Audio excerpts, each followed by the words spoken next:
Good morning students, welcome to your SST class. And students, today I am continuing your chapter 4, that is climate. Yesterday video I explained you that what are the difference between the weather and climate, and I also explained you the variation in India's climate, जिसमें हमने ये पढ़ा था कि इन our country at the same time period Rajasthan have the 50 degree Celsius temperature, but on the other hand Jammu and Kashmir have the 20 degree Celsius temperature. So this is the variation in are climate, both in the form of temperature as well as in precipitation में भी आपको I told you that there is Meghalaya and Manasram we have 400 centimeter annual rainfall, but on the other hand Rajasthan and Ladakh जैसे जो areas हैं that have only 10 centimeter area rainfall. Okay, so this is the variation, and now I explain you that why this variation is in our country and why in any other area. Okay, so today's topic is climate control. Or under this climate control we have to be learn the factors that affecting the climate of an area, and also the factor that affecting the climate of our country India. Okay, so first of all we have to be discuss the factors that control the climate of any place. Here we have the factors that affect the climate. One is latitude, second is altitude, third is pressure and wind system, distance from the sea, ocean currents, and relief features. These are factors. Now I explain you that how these factors affecting the climate. Let's move from the very first point, that is latitude. Students, as you all know what is latitude, and if you remember in the class in chapter 1 I also told you that how the latitude affect the climate of an area. Latitudes, these are latitudes. Exactly, we all know that we are using latitude for latitude shows us the temperature difference between the temperature of an area. Here the equator,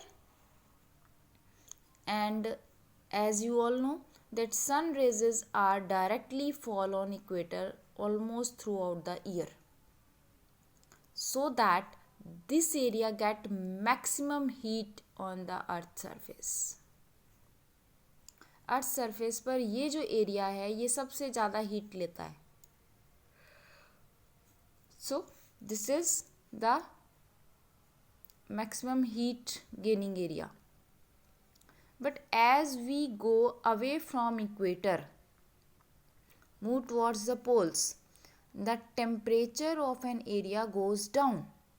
यहाँ पर temperature high रहता है as we go away from latitudes, from equator. Equator से जैसे जैसे हम दूर जाते रहते हैं वैसे वैसे टेम्परेचर जो है that goes in decreasing level, वो फॉल होता जाता है, डिक्रीज्ड होता जाता है. Okay, and we all know that at poles we have the very less temperature. Minus में हमारे पास टेम्परेचर है in poles. Okay, so as we go away, it means the area those are in higher latitudes they have cool areas. वो cool areas हैं. Why they are cool areas? Because sun rays are fall indirectly here. Indirectly means slanting way, in a slanting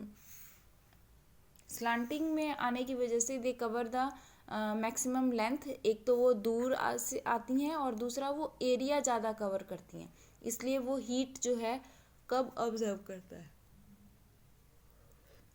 clear? So that the latitudes as we go away from the equator the temperature of an area goes fall. तो the areas those are in higher latitudes they have the less temperature. Okay, so this is latitude. Now come on altitude.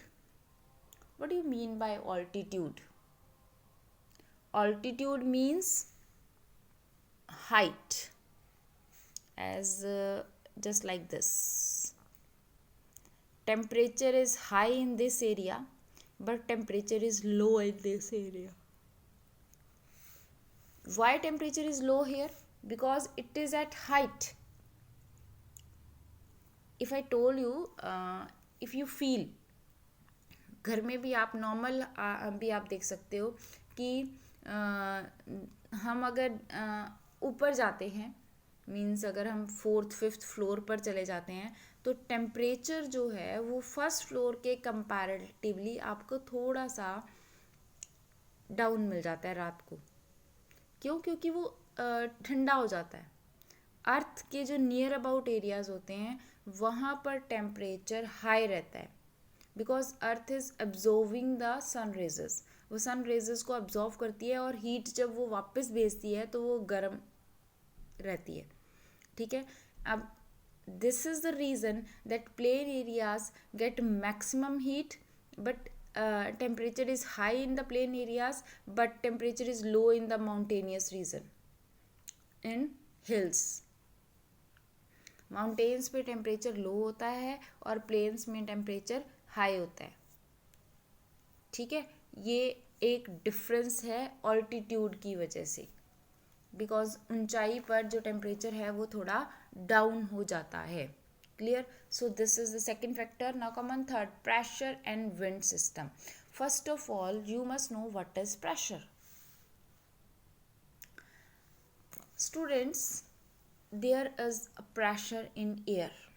This you learn in science also, that air में pressure होता है. We can prove it कि अगर हम अपने हाथों की हथेली को भी पीछे करना चाहेंगे जोर लगाकर, तो हमें थोड़ा सा प्रेशर करना पड़ेगा,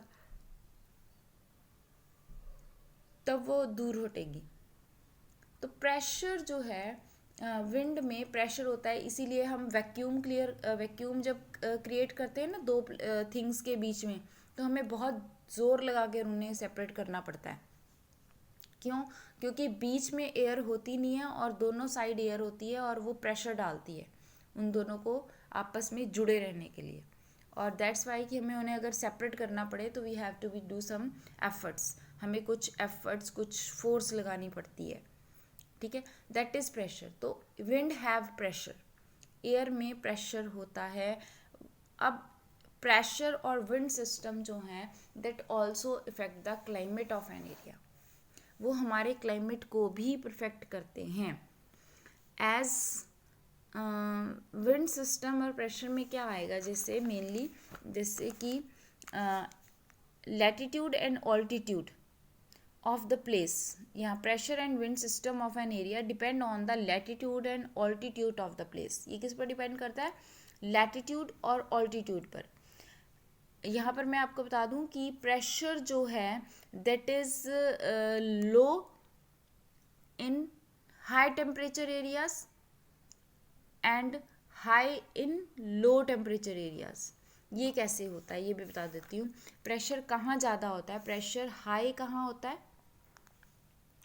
प्रेशर हाई होता है, सॉरी प्रेशर अब उल्टा लिख रहा है आपने. प्रेशर लो होता है हाई टेम्परेचर पर और हाई होता है लो टेम्परेचर पर. ये अपोजिट है. अब ये ऐसा क्यों है? देखो बेटे, जब हवा गर्म होती है, हाई टेम्परेचर मीन्स एयर जो है वो गर्म है, और जब हवा गर्म होती है तो वो फैल जाती है, वो स्प्रेड हो जाती है. Okay. When it is spread, तो नेचुरल है कि जब किसी भी एयर में स्पेस होगा तो क्या होगा कि वो प्रेशर कम डालेगी, भार कम डालेगी, इसलिए वहाँ पर लो प्रेशर होता है. बट जब एयर जो है वो कूल होती है तो वो डेंस होती है. जब वो कूल होती है तो लो टेम्परेचर है, तो एयर ठंडी है और वो डेंस है. जब डेंस है तो वो ज़्यादा है, इसलिए वो हाई प्रेशर डालेगी, वो ज़्यादा प्रेशर डालेगी. तो this is opposite. High pressure area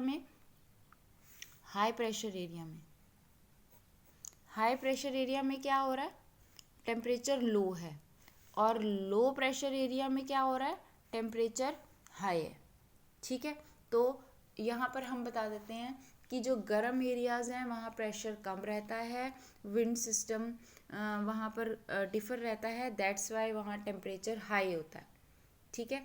और जब लो टेम्परेचर होता है तो जब लो टेम्परेचर होता है तो प्रेशर सिस्टम हाई हो जाता है, और फिर एयर जो है, ये मैं आपको बता दूं विंड सिस्टम इसमें कैसे प्रभावित हो रहा है। एक्चुअली एयर जो है वो हमेशा high pressure to low pressure move करती है,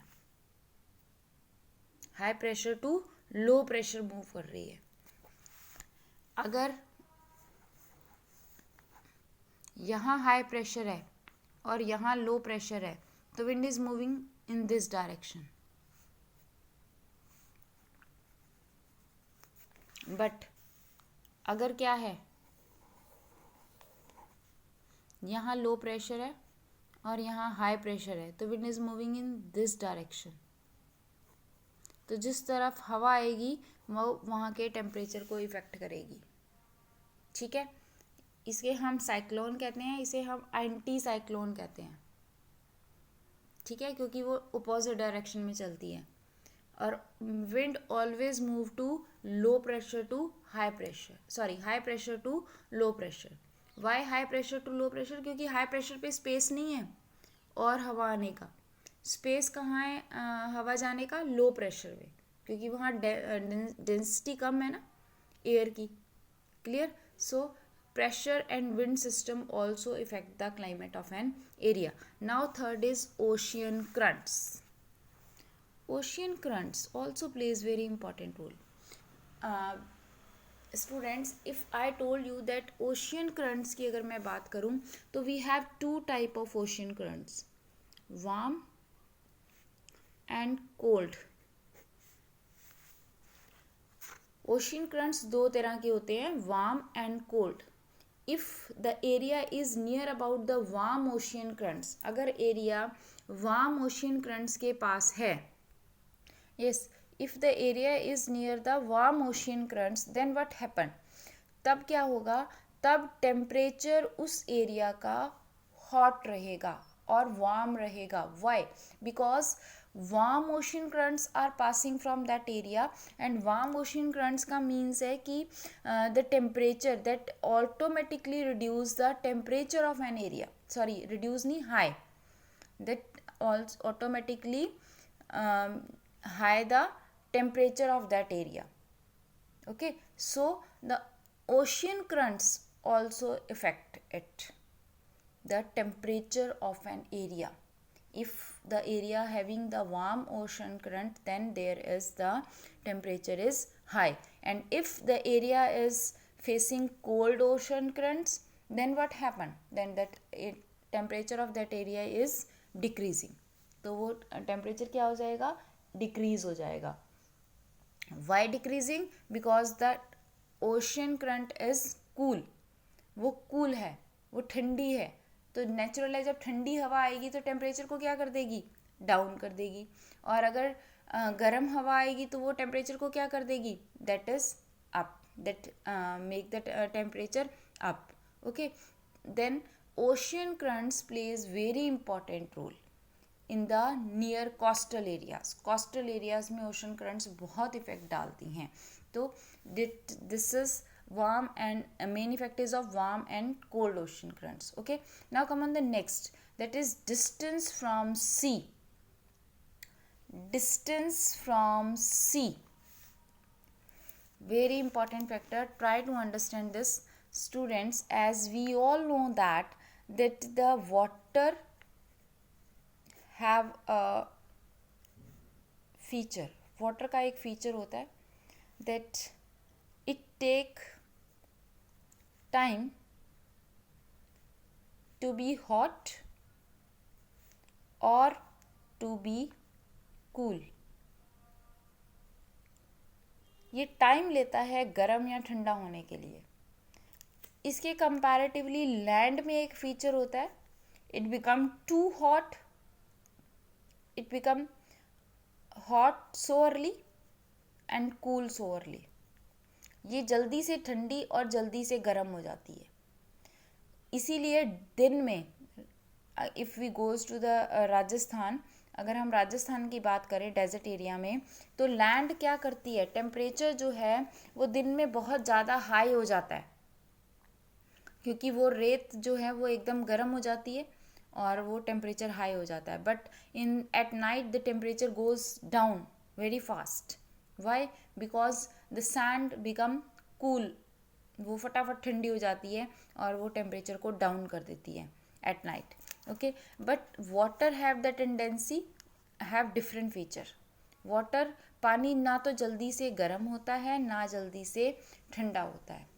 That's why the areas those are near the sea almost have the equitable type of climate. मतलब यहाँ का जो टेम्परेचर है वो सराउंडिंग एरिया के टेम्परेचर से आपको डाउन मिलेगा। ये होता है distance from sea. As we go away from the sea, बच्चे एक मैं आपको सिंपल से एग्जांपल दे रही हूँ इस मेथड को समझने के लिए या इस पॉइंट को समझने के लिए। देखिए, ये हमारे कोस्टल एरियाज़ हैं and South India, and we all know that in our southern part of the country almost temperature lies between 30 to 35 degree throughout the year. Why it is? Because this whole area is near the sea. ये सारा का सारा area सी के आसपास है, इसलिए यहाँ पर सारा सारा टेम्परेचर जो है वो 30 to 35 डिग्री के आसपास रहता है। वो बहुत ठंडा नहीं हो पाता। इसके ठंडे ना होने का कारण इक्वेटर के नियर अबाउट होना भी है और डिस्टेंस फ्रॉम द सी भी है, वेरी क्लोज टू द सी भी है। ठीक है, बट अगर हम अपने नॉर्दर्न पार्ट की बात करें तो it is far away from the sea से दूर है।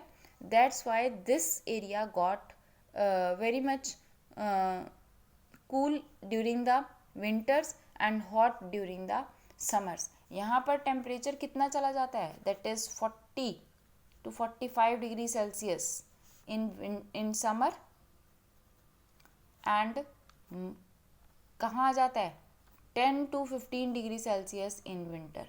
इट्स टू मच डिफरेंस, बहुत ज़्यादा डिफरेंस आ जाता है। This is because of the distance from sea, कि हम सी से दूर हैं, इसलिए क्लाइमेट का हमारे सी का हमारे क्लाइमेट के ऊपर कोई इफेक्ट नहीं रहता।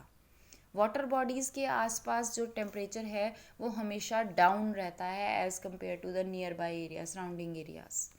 क्लियर? चलिए, now come on the next topic, that is relief. Relief means धरातल। हिंदी में इसलिए बता रही हूँ बिकॉज ये आपको समझने में, रिलीफ मीन्स कि एरिया कैसा है, इट इज़ प्लेन, प्लेट्यू और mountainous. Which type of relief we have? As I told you earlier that in the plain areas we have high temperature as compared to the mountainous region. So this is the effect of relief.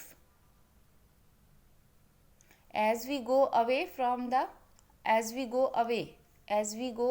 at the height, temperature goes down. This is relief. So we can say that plain area have high temperature and mountainous regions have low temperature.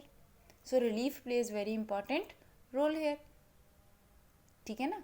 तो relief जो है वो यहाँ पर एक important role play कर रहा है. So this all about the factors that affecting the climate of an area. Distance from the sea मैं read करने जा रही हूँ. That the sea exert a moderating influence on climate. As the distance from the sea increases, its moderating influence decreases and the people experience extreme weather condition. वो क्या कह रहा है कि सी जो है वो एक मॉडरेट इन्फ्लुएंस देता है, मॉडरेट इक्विटेबल इक्वलिटी, और जैसे ही हम सी से दूर जाते हैं तो ये जो मॉडरेटिंग इन्फ्लुएंस है वो डिक्रीज हो जाता है, कम होता है। इसलिए people experience extreme weather condition far away from the sea. जो सी से दूर है वहाँ पर एक्सट्रीम वेदर कंडीशंस रहती हैं, जो मैंने अभी आपको बताई कि हमारे यहाँ पर temperature 40 to 45 degree Celsius in summer and 10 to 15 degree Celsius in winter. वो एक्सट्रीम वेदर कंडीशंस हैं। ओके, चलिए, that is very hot during summer and very cold in winters. Ocean currents आपको मैंने समझा दिया. On shores winds after the climate affect the climate of the coastal area. वो coastal area के climate को effect करती हैं. अगर कोस्टल एरिया वार्म और कोल्ड करंट्स को फॉलो कर रहा है then the temperature is warm और cool if the winds are on shore. ठीक है, अगर विंड वहाँ पर आ रही है तो. Okay, now the third last is relief. High mountainous act as a barriers और कोल्ड और हॉट विंड्स. माउंटेनियस में टेम्परेचर क्या रहता है, कोल्ड रहता है. They may also cause precipitation if they are very high enough and lie in the path of rain bearing winds. और वहाँ पर हाई बारिश भी ज़्यादा होती है अगर वो रेन बियरिंग विंड्स के एरिया में है. रेन बियरिंग विंड्स क्या होती हैं ये मैं आपको लेटर ऑन चैप्टर में समझाऊंगी. Okay, so this is relief. तो ये रिलीफ का मेजर फैक्टर है. सो आज मैंने today we discuss only the factor affecting the climate of an area. Now in the next video I explain you that factor affecting India's climate. Okay, that's it. Thank you.